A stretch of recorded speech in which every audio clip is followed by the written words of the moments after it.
你们一直催的夏凉被我都买回来了，大豆被、纯棉、含香绸、莱塞尔天丝和冰丝，就是你们评论区提到的跟没提到的面料，是能买到的，我是几乎都买了。首先跟你们 pass 两个，一个是大豆和一个冰丝，因为这两个它都是聚酯纤维，就是塑料。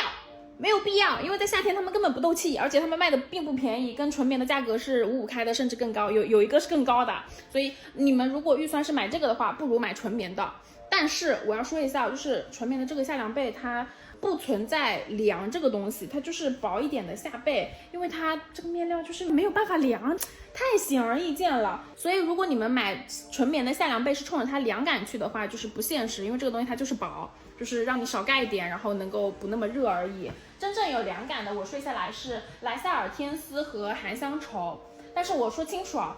含香绸的夏凉被它非常非常多，但是我买的是含香家居的，因为含香绸这个面料是含香家居他们家研发的，所以他们家是有一点专利在手上的，是有那么一点点技能的。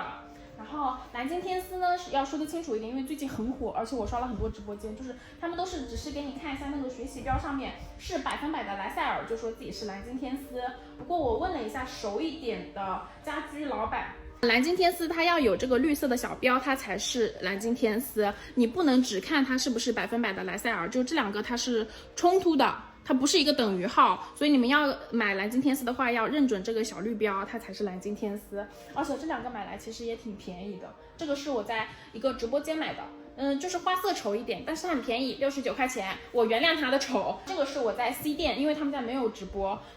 可能有专利的人任性一点啊，他们家就是我在旗舰店买的，100出头，然后这两个都非常的凉快。